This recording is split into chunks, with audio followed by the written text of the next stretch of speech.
Hi, I'm Shany Porras, and I am a visual music painter. And what that means to me is that I translate music into paintings. I'm here at my studio in the Clock Tower in Pittsfield, Massachusetts, and I want to share with you some of the paintings and what the process is for creating them. So come follow me. So visual music, what is that? For me, it's the reason for painting. I was an immigrant of the United States when I was 8 years old. My family and I moved to Houston, Texas from Venezuela. And I learned very quickly that I had to translate for my parents, whose English was just beginning as part of their journey here in the U.S. And the translation was, difficult as an 8-year-old because I had to be able to translate adult topics amongst adults, and sometimes the words didn't come quite easily, but I learned pretty quickly that translating was extremely helpful to my family. And so it's something that I've carried on throughout my life in being able to make sure that folks, when communicating, are really sort of understanding each other. When I went to college, I originally thought I wanted to be a musician, so I had studied the flute for most of my teenage years and piano since about age 6. And went to college thinking I wanted to be a musician, but once I was there, I realized that architecture called my name, and so did the arts, painting and printmaking in particular. So I changed majors pretty quickly and decided to become a fine arts major. Painting has followed me since college years, although I took a detour into corporate America doing information security and risk. And, at the birth of my son, I think I started to shift back to what it was that I wanted to do with my life, what was really important, what was my passion, what was something that I felt that I could share with the world that was unique to me. And I started to paint again. And, over a couple of years, I decided that I would shift from being, a painter in my living room or dining room to a full-on painter 24/7. So I've had several studios in the past 3 or 4 years, especially since COVID shifted how our world worked around us.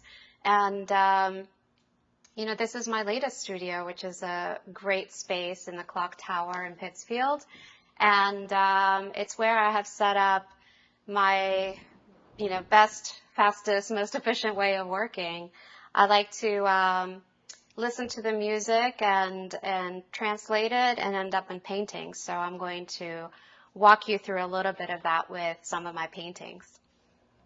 So the first couple of paintings I'm going to show you are translations on a piece of music called Les Folies d'Espagne, and these are it's music from a 17th century composer named Marin Murray. And the piece of music really inspired me to go and listen to this Baroque piece of music and really get into how beautiful and sad and still very rich sounding it is. And part of the reason I became familiar with this music was because of a movie that I saw a long time ago called All the Mornings of the World. It's a French film, and this was the music that would play into it. And for me, when I visualize the color of the music and the environment of the music, I started to think about, sort of these Baroque paintings that I'd seen where the backgrounds of these and the landscapes of these paintings are just so rich and beautiful. None of these are exact locations anywhere on the world. I like to take snapshots both with cameras and in my head so that whenever I need to pull from that, memory tool set, I can pull these landscapes and paint them to represent the piece of music that I'm doing. So I'm going to play you a little bit of that music so you can see what I'm talking about.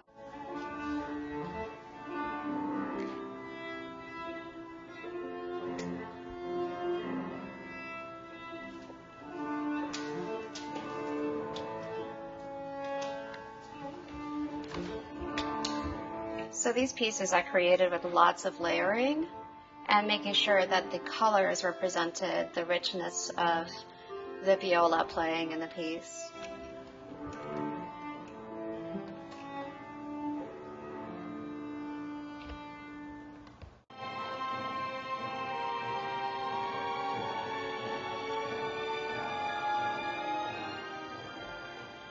So for these two paintings, you're listening to Brahms' Symphony No. 1, the first movement.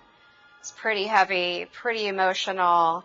There's a lot of feeling in this piece. And if you've ever heard it live, you can certainly sense sort of this tension and sort of gravitas that you feel from the music. And I really aim to capture those feelings of deep emotion, deep controversy at times, and really try to listen to the music and where it takes you. Now, one piece of music can look different to me depending on which part of the music I'm painting. In the very beginning of this piece, Symphony No. 1, it was so intense that the colors really echoed that intensity, and the use of bold mark making and large brushes helped with that tension.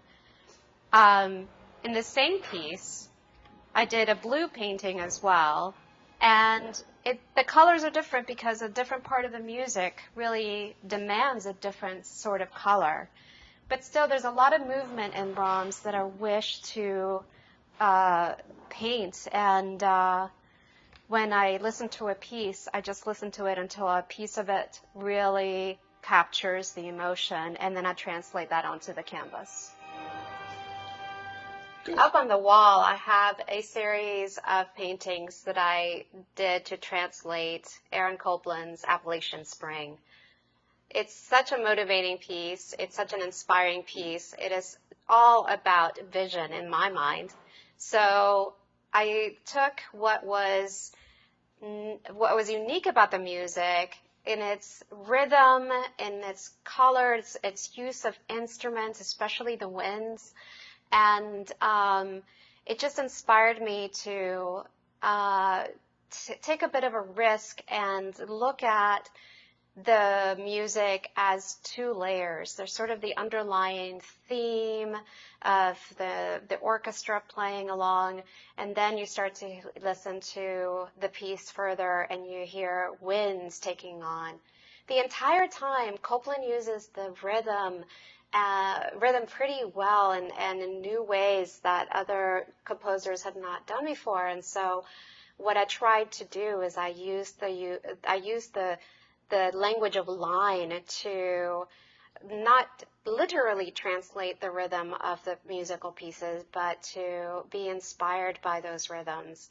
And so I ended up with a series of striped paintings that aim to translate different aspects of Appalachian Spring. So I'll play a little bit of that for you and talk through a couple of details. Oh, Copland, what an exciting beginning. I immediately can envision outdoors and breathing wonderful fresh air, and I gravitate towards explaining that as the backdrop of the painting. I have these visions of landscape that the music is playing in. And then as these strings and winds join the music and the rhythm that they bring to the music, I start to envision stripes that capture those tones of different instruments through color. Very exciting music, and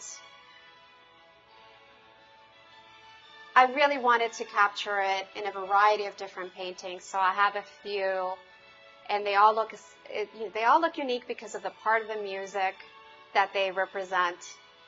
And that's why I love Copland. He's very visual to me. Okay, so now I'm going to show you some other paintings that I've done of other composers and other musicians. I don't only translate classical music or orchestral music. I translate anything that speaks to me and, sort of spurs inspiration visually. So, for instance, I've got David Gray's Night Blindness, I loved his electronica and his deep tones. So it's resulted in that small painting. This one is a cover of the song called Mother by John Lennon, but when I heard the Roots perform it, I did a series of paintings that were very much about colors and the complexity of layering of color that song inspired in me. And then I've also done Michael Kiwanuka. I love the rawness of his sound. And this particular song is called Cold Little Heart. And so the words were pretty intense and resulted in a painting that used a lot of red, signifying sort of a lot of pain. I liked the rawness of his work, and that translated to me in using a combination of really matte versus glossy paintings. And then finally, I've got starting a new project, which is going to be scales and chords. And this is the very first one that I'm sharing, a series of blocks. This one is called C minor. So what happens when I just want to draw a chord and what comes out. And so I'm going through that bit of a study, and hopefully we'll have the entire scale done, all of the scales done by the end of the year. A couple of other paintings that I've done with popular artists. I have Nothing Else Matters by Metallica. Again, sort of looking at the intensity of the music and the lyrics and, how the colors really transpire. I'm looking at deep, deep blues and violets versus a brick red and a very, very loud yellow, or orange, all translating sort of the meaningfulness behind that music. And then this is another one by Michael Kiwanuka, again with the raw sound. Love his influence of the blues. And for me, this one is called Love and Hate. So there's always this idea of, mostly love. Beautiful red with perhaps a little bit of hate in the background. So that one is Michael Kiwanuka. These three paintings are translations of Philip Glass, and for me, these are just studies. So sometimes what I do in my process is that I'll produce a series of paintings to try to really understand the music, and I'll take a few measures of a piece of music over the course of several pieces of music for a composer, and I'll start to try to get that feeling that they're trying to get to. So Philip Glass studies are painted on aluminum sheets, and so I framed them with glass so that they stay protected.